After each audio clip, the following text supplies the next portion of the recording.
Hello, and welcome to the Joyful Living Podcast. I'm your host, Kimberly Dixon.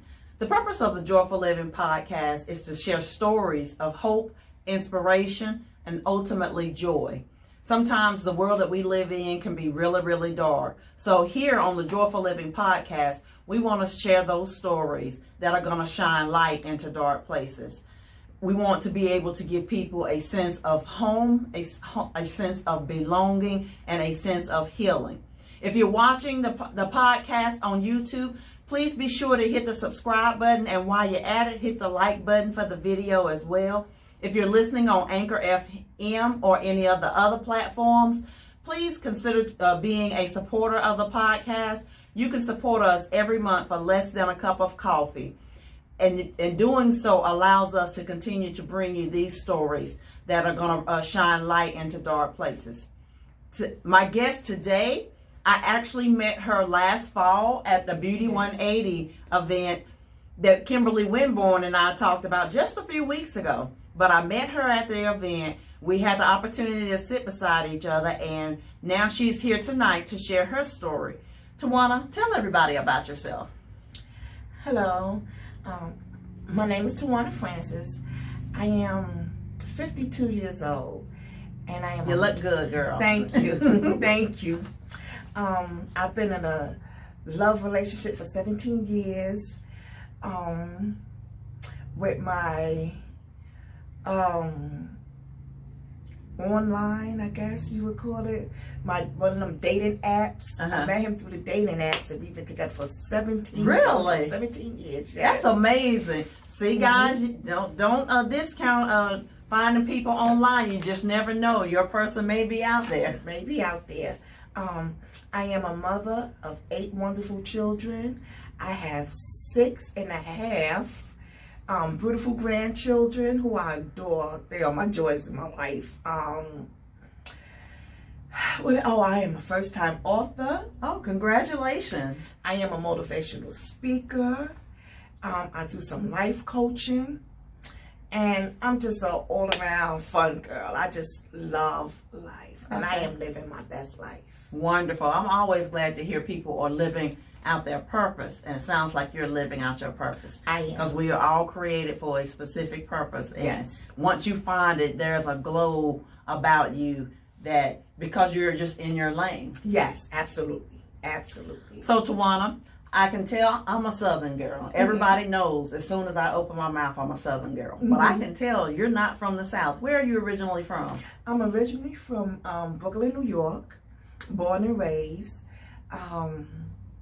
I lived several places, but I've been here in Raleigh, North Carolina now for 4 years. Okay. And I love it. Okay. I love it. What prompted you to move to the South or to North Carolina? Well, I was getting tired of the hustle and bustle of New York. New York is truly the city that never sleeps. Right. I visited enough to know I can't live there. And I raised my children, well, I do have a baby. He's 14, and everybody else is grown. When my baby girl, who is now 21, 22, was graduating high school, I was sitting there, and I was so proud, and I was smiling and happy, and I watched her walk across the stage. And as she was walking, I was smiling. And when she got off the stage, my eyes landed on a 4th grader. And I bust out in tears. Oh, wow. And I said, I cannot wait for number 8 to graduate high school. And to start living and doing what I, wanted to do. So long story short, the day after I put my baby girl in college, I packed up my house and we moved here to North Carolina. No friends, no family. Wow. And I came here to get a new start. Okay. I came here to actually live my dreams. Okay. The economy was a little better than New York. Right. Not so high with the rent and I want to own my own business. Okay. And New York is hard. It's hard, especially for an African American woman. Okay. So you mentioned that you wanted to get a new start. Tell us the story about the things that you had to go through when you were living there. Well, I lived there all my life, and at some point, I was looking for a place to live, and things was getting hard, and I didn't want to raise my children in the projects. So a friend of mine, had some friends that lived in Maryland. So I moved me and my children, and I moved to Maryland, and I was there for 4.5 years. And my oldest son, Michael, got murdered. Wow. In Maryland. And that took me for, that hit me. And I ended up moving back to New York. And continued to raise my children after I lost my son. Well, I'm really, my deepest condolences to losing your son, Michael. Because as you said, the death of a child is a mother's worst nightmare. It is. But what does it feel like to have to lose your child to a murder? You see it all the time on the news. You read about it in the newspaper. But you never think it's going to be your child. Right. You never think it's going to be your child. And when it was my child, it was like, I tell people that it was disbelief, I was in disbelief. And then when the media and people, that's got to be a whole different experience. It's a whole different experience. So, and I felt like I was inside of a bubble. I felt like I was inside of a bubble. And it was the hardest thing I ever lived through. I can't even imagine. It's the hardest thing I ever lived through. And, it's been 11 years. It's been 11 years. So was the killer brought to justice? The killer was brought to justice after 3 trials. 3 trials? Wow. 3 trials. The first trial was a mistrial. And it's so funny because the murderers, the criminals, they have more rights than the victims and their family. And you can't say certain things in court. And the district attorney said he was driving a stolen car. He was never charged with a stolen car. They said that could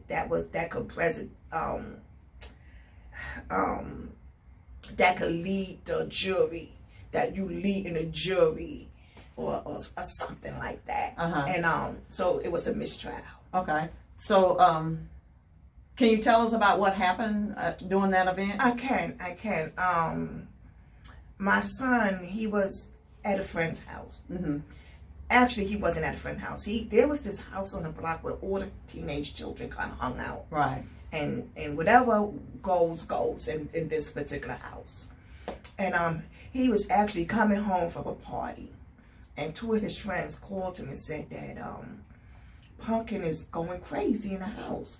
He's tying people up and he's waving his gun around and he's just, lost his mind. So Michael goes in there to help the ones that's in the house because Pumpkin was his friend. In fact, he was the brother of Michael's best friend. Okay. And so now Pumpkin's not the one who actually murdered him? Yes, he is. Okay. And he went in there and they said he calmed him down and he gave him the gun and they said that things had got calm in the house. Well, he asked Michael to step outside. He wanted to talk to him about something, and the 2 young boys that was in the house was looking out the back window, and they said that he opened up the trunk of his car and he was still talking and he was starting to get loud again, and they said he pulled out a shotgun and shot Michael and pushed him in the trunk of his car and drove away with him. Wow. And he took him and he buried him in a makeshift grave in the woods. He buried him? Yes, and we didn't find his body for 2 years. Well, actually, they found his body a year later, but it took them a year to identify his body. Oh, so they found a body and they didn't necessarily know it was Michael. Right. Okay. And it took a whole year to identify him. Okay. So, it's always tragic when you hear of stories of this nature and you see it on the news and you see the family in court and they're going back and forth to court. What was it like to go back and forth to court and to hear this over and over? Because it took, I had a family member to get murdered actually once, and just as a cousin, it was like reliving it again every time you hear them start giving the details. So what was that like for you? Well, like I said, the first trial was a mistrial. The second trial... Why was it a mistrial? Because the DA said that he was driving a stolen car. That all this was happened in a stolen car. Okay. And they never charged him with a stolen car. Oh, okay. So at this point, did they have Michael's body? They did. Oh, so they had the first trial without his body. Okay. They had the second trial without his body. And the second trial ended with a hung jury. Okay, because it's really hard to prove a murder when you don't actually have a body. There was witnesses, and they found Michael's clothes in the boy's car, in the same car. They found his clothes, sneakers, his belt, pants, his shirt. Wow. You mentioned earlier that you're the mother of 8. Yes. So you've lost your oldest child to this horrible tragedy. You're grieving. Yes. How do you continue to go on? Well, to be honest with you, Kimberly, I didn't grieve openly right away. I had to be strong. I had to, not only for my children, but my mother, my family. Right. I had to So it be sounds strong. like you're the backbone of everybody. Yes. And my oldest daughter, she was expecting her first baby. And she was having complications with asthma and going in and out the hospital. So I had to be there to help her along the way with her, pregnancy. And then this happened in April. So I sent my children back to New York to my mom, and I had to go there, and I had to put them in school and get them counseling, and it was a lot to do. The man I told you about that I was with, me and him had been together, I want to say 4 years, 5 years then. And when all this happened that night that this all happened, he went out to look for this guy because they said he drove away. And he went to where this guy was supposed to have went to some places hanging out, and he went and he didn't go nice. So in the midst of all that, the police trying to sort things out, he ended up in jail. Because they didn't know if he was vigilante, they didn't know what the situation was. So he ended up in jail. Office and art, I promise you, is not anything that you've ever experienced. Don't get it confused with those other art places. You want to get in here and experience something that you've never experienced before. Most importantly, you want to make sure that your creative wellness is satisfied at Office and Art. He ended up in jail. Because they didn't know if he was vigilante, they didn't know what the situation was. So he ended up in jail. Along with my 8 children, then I was also raising a foster baby. Oh, wow. I was going back and forth to Maryland trying to get custody of my foster baby. Going back and forth to court to Maryland for my then boyfriend. And it was just so much. So I didn't have time. Well, I did have time because during the day I walked around like I was the superwoman. Like I was okay. And not that I wasn't untouched by it, but I was just strong and moving. Well, it sounds like you put on this mask and you put on the superwoman cape and took care of everybody else, but didn't take care of yourself. And I was losing my mind. So At what point did it come to an head? Because whenever we do that, it eventually comes to an head. It comes to a head. I was crying myself to sleep every night for nights and nights and nights. Like I said, I was running back and forth to court from New York to Maryland. And every time I got to Maryland, it was like my heart, every time I had to go back to Maryland, not knowing where my son was. In my heart, I knew that he was gone, but I hadn't seen his body. Yeah. So I didn't want to believe, in my mind, I didn't want to believe that he was gone. But, you know, eventually, like you said, it came to a head where I thought I was absolutely losing my mind. And one day I was walking, and I walked into this church. And Kimberly, I'm telling you, when I say I walked down the aisle of this church, and I literally collapsed on an altar. And I stayed there. And these people never seen me. Nobody knew me. Nobody came and said, what was the matter? They just let me.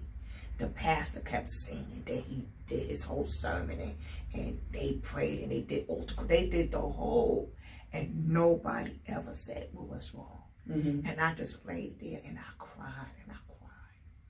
And when I finished and church was over, I got up and I walked out the church, still not speaking to anybody. Wow. And then I did it again the next Sunday. And then the next Sunday. You were purging. And then the next Sunday. And then one day I walked in there and I said to the pastor, like, thank you. And I introduced myself. And he said, I don't know what was going on with you and God, but I know that you needed to be right here with God. Yeah. And he said, you know, he told me, he said, you know, my wife, we went home and we talked about you and my mother. And I told everybody just to leave you alone. That let God work it out. Whatever it was that God needed to work out, let him work it out. And he did. Oh, that's awesome. And he did. He did. So, you mentioned that there were 3 trials. Was there ever a conviction? It was the last trial. After I started doing all this healing and crying on the altar, I eventually moved back to New York and got my own place. And one day, I just told God, I can't do it no more. I said, I absolutely can't do it no more. I'm losing my mind. I remember one day walking into the store, and I just felt like somebody was going to hurt me. And I was so scared, and I ran back home. And I wasn't sleeping that night. I was getting up, going upstairs, looking at the kids, checking everybody, checking the stove, checking the door. And I was doing this all night, every day. And I was losing my mind. Yeah. And I told God. Like a fear had just taken a hold of you. Yeah, I was scared all the time. And I never shared it with nobody but God. And this one day, I just told God I couldn't do it no more. I need to have Michael, and I need to know, and I can't live like this. And I just surrendered.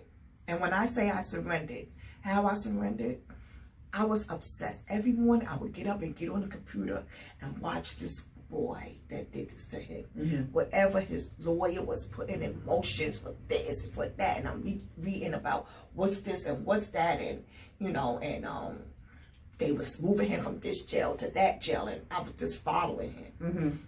I was every day, I was calling the detective office. Did you hear anything? Calling the police station. I need to talk to this one. You know, just calling. And when I said, I surrender, I gave it to God. And I wasn't going to do it anymore. I didn't. I stopped getting on the computer. I stopped calling the detectives. And I want to say a week, maybe 2, I got a phone call. And it was the detective. And he said to me, Miss Francis, did Michael have a broken leg or something? And I said, he had a broken head. And he said, what side? I said, his left side. And he said, did he have screws in it? No, he didn't say that he had screws. He said, how did they fix it? And I said, with screws. He said, he had screws in his hip. And I said, yes. And he said, oh my God, I think we found it. They had 3 screws. Wow. And they had serial numbers on it. And I went to the hospital, got them to send the records with the serial numbers of the screws, and that's how they identified my. You know, people don't realize that, but anytime somebody has some kind of implant or even any kind of prosthesis, any kind of metal in it, it's like you can track it through the hospital. But that's wonderful that they were able to identify. Because that kind of leaves a gaping hole in people when they just never find the person that was missing. Because you're, like you said, you know they're gone, but you're always kind of searching the crowd, like hoping. You're hanging on to that hope that they're still alive. Yes. And it leaves a hole in you. Yes. And then following that, after we found him, then it was, okay, he's in Maryland, I'm in New York. So how am I get him? And they told me, well, I have to go to a funeral home in New York, and they have to contact somebody and get a funeral home in Maryland to get the ashes and do the cremation, and then let the funeral homes get the body back and forth, and it was going to cost me this, it cost me that. And I said, I don't have that kind of money to do all that. You know, I don't have that money. That's got to be a heart-wrenching feeling, though, that not have the money to take care of your child's remains. Right. And then 2 days later, I got a phone call. And she said to me, somebody is going to pay for it all. Wow. Somebody's going to pay for it all. That's amazing. I didn't have to pay. I didn't have to pay anything. I paid $16 for a death certificate. Wow, that's really great though that somebody would just generously do that for and you. I still don't know who it was. They paid for the cremation. They paid for him to be shipped to New York, and he was brought to my front door. Wow, that's the first thing. And when I say things was just happening when I surrendered, when surrendering is such a friend. It's so freeing. Then the 3rd trial. 2 weeks before the 3rd trial, I get a call and they say, Tawana, we had to move the trial date. The trial date is now going to be May 15th through whatever. And I say, May 15th or May 16th, I am going on a cruise. My sister-in-law was getting married in St. Thomas, and we was doing a cruise. Okay.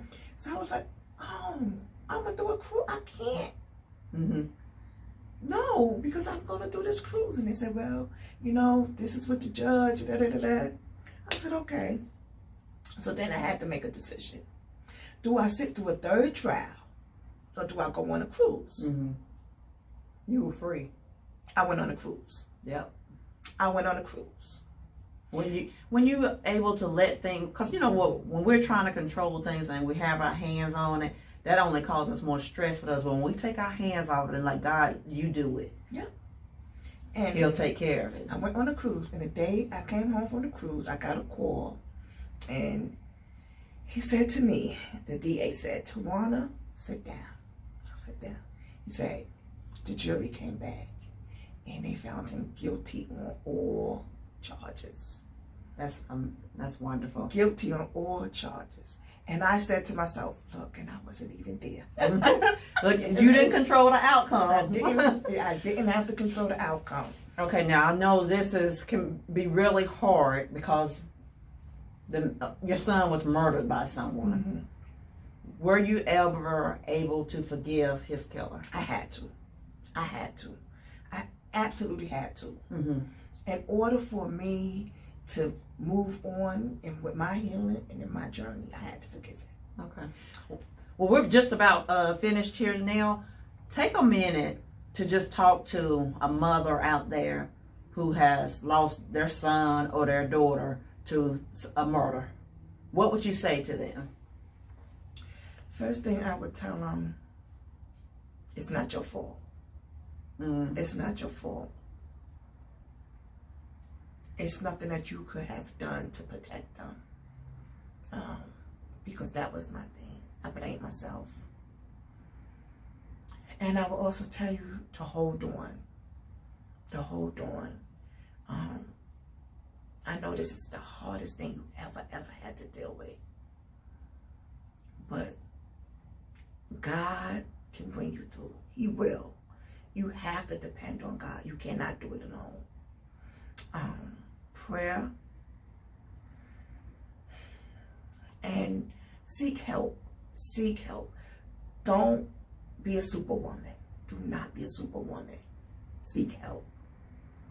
Seek help.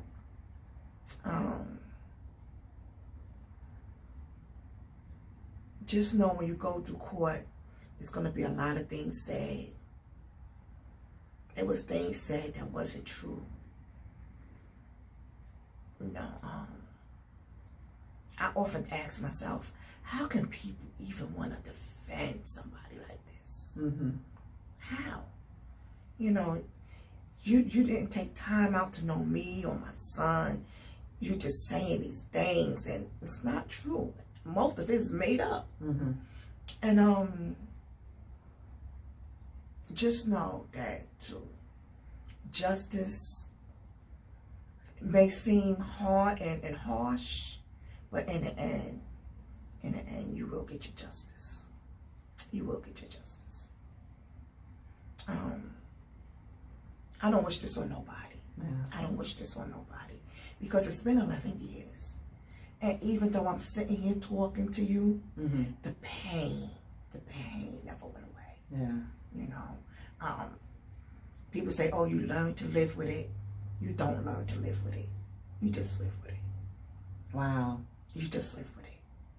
Tawana, thank you so much for sharing that story with us. I was completely flabbergasted the night that we spoke on the phone and you told me the story, and I'm still just in awe of everything that you've gone through, and with the strength and the perseverance and the tenacity that you're showing here tonight, Mm-hmm. and you're being willing to help someone else who may be in the throes of this Yes. very situation right now.